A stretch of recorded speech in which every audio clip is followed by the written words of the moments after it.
बिस्मिल्लाहिर्रहमानिर्रहीम। अस्सलाम वालेकुम। मैं हूं मदीहा सुल्तान और आज मैं आपके साथ शेयर करूंगी भुने हुए गोश्त की रेसिपी, जो कि बहुत ही डिफरेंट रेसिपी है और बहुत ही मज़ेदार बन के ये तैयार होता है। इस रेसिपी को आप सहरी में भी बना के एंजॉय कर सकते हैं, दावतों में भी बना के आप मेहमानों को सर्व कर सकते हैं। एक बार आप ये रेसिपी बनाएंगे तो आपके मेन्यू में ऐड हो जाएगी, इतना मज़ेदार बनता है ये सालन। तो चलिए ये रेसिपी को स्टार्ट करते हैं। सबसे पहले मैंने एक पतीला लिया है, उसमें मैंने हाफ कप ऑयल शामिल किया है। आप चाहें तो घी भी ऐड कर सकते हैं। साथ ही इसमें गरम मसाला शामिल करूंगी। 2 बिरयानी के पत्ते लिए हैं, 4 से 5 लौंग लिए हैं, 4 से 5 मैंने छोटी इलायची ली है, 2 इंच दालचीनी का टुकड़ा लिया है, 1 टीस्पून इसमें सफ़ेद ज़ीरा लिया है, हाफ टी स्पून काली मिर्चें ली हैं, छोटा टुकड़ा मैंने जावित्री का लिया है, 2 बड़ी इलायची ली है। इन सारी चीज़ों को मैं ऑयल में ऐड कर दूंगी। अच्छी सी खुशबू आने लगेगी तो इसमें हम प्याज ऐड करेंगे।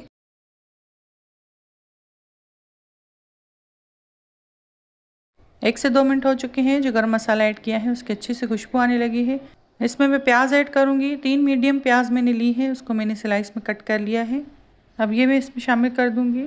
इस रेसिपी में हम प्याज गोल्डन ब्राउन नहीं करेंगे, बस इतना भून लेंगे ये प्याज सॉफ्ट हो जाए। तकरीबन 5 मिनट मैंने प्याज को फ्राई किया है। प्याज हमारी अच्छे से सॉफ्ट हो चुकी है। अब इसमें मैं गोश्त शामिल कर दूंगी। तकरीबन 500 ग्राम, आधा किलो के करीब मेरे पास गोश्त है।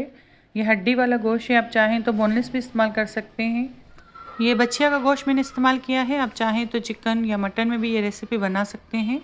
गोश्त ऐड करने के बाद इसको इतना भून लेंगे कि इसका कलर चेंज हो जाए और इसका पानी भी खुश्क हो जाए। इतनी देर इसको भूनेंगे। साथ ही मैंने इसमें 2 टेबलस्पून भर के लहसुन अदरक का पेस्ट शामिल किया है और इसको 5 से 10 मिनट तक अच्छे से भून लेंगे ताकि इसके कच्चेपन की स्मेल ख़त्म हो जाए। इसी के साथ मैंने गोल वाली लाल मिर्चें ली हैं, तकरीबन 7 से 8। स्पाइसेस आप अपनी मर्ज़ी से ऐड कर सकते हैं, कम या ज़्यादा।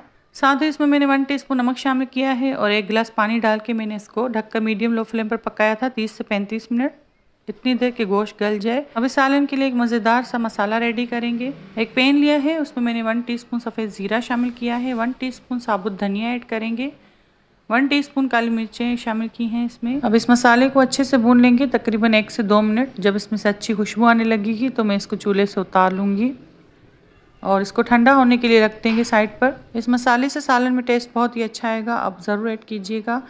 आधा कप मैंने दही लिया है, उसको मैं अच्छे से फेंट लूँगी। इसी के साथ मैंने इसमें 2 टेबलस्पून फ्रेश क्रीम ऐड की है। टेट्रा पैक क्रीम है ये। अगर आपके पास दूध की बालाई हो तो आप वो भी ऐड कर सकते हैं। 2 टेबलस्पून भर के मैंने इसमें क्रीम शामिल की है। ये इसका सीक्रेट इंग्रेडिएंट्स है, इसको आप ज़रूर ऐड करें, इससे भी टेस्ट बहुत ही अच्छा आएगा। उसकी ग्रेवी बहुत ही मज़ेदार बन के तैयार होती है। यहाँ गोश्त भी हमारा अच्छे से बुन चुका है, इसका पानी भी खुश्क हो गया है। अब मैं इसमें दही वाला बैटर जो मैंने बना के रखा था ये मैं इसमें शामिल कर दूँगी और इसको इतना पकाएंगे कि दही का पानी खुश्क हो जाए। तकरीबन 15 से 20 मिनट तक मैंने इसको मीडियम लो फ्लेम पर पकाया था। जैसे कि आप देख सकते हैं कितना खूबसूरत कलर आया है सालन में। दही का पानी भी खुश्क हो चुका है और गोश्त भी हमारा अच्छे से गल चुका है। अब ये ग्रेवी वाला सालन हमारा ऑलमोस्ट रेडी है। अब मसाला शामिल करेंगे। जो हमने मसाला तैयार करके रखा था उसको मैंने दरदरा पीस लिया था। अब ये मैं इसमें शामिल कर दूँगी। इस मसाले को इसी स्टेज पे शामिल करेंगे। अगर आप इसको शुरू में ऐड कर देंगे तो सालन का कलर बहुत ही डार्क हो जाएगा। इस मसाले को ऐड करने के बाद मैंने इसको 5 मिनट तक इसकी अच्छी से बुनाई की है। अब मैं इसमें हरी मिर्चें शामिल करूँगी।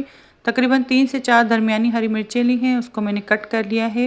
2 इंच अदरक का टुकड़ा लिया है, उसको जूलियन कट कर लिया है, ये इसमें शामिल करेंगे। इससे सालन में खुशबू बहुत ही अच्छी आती है।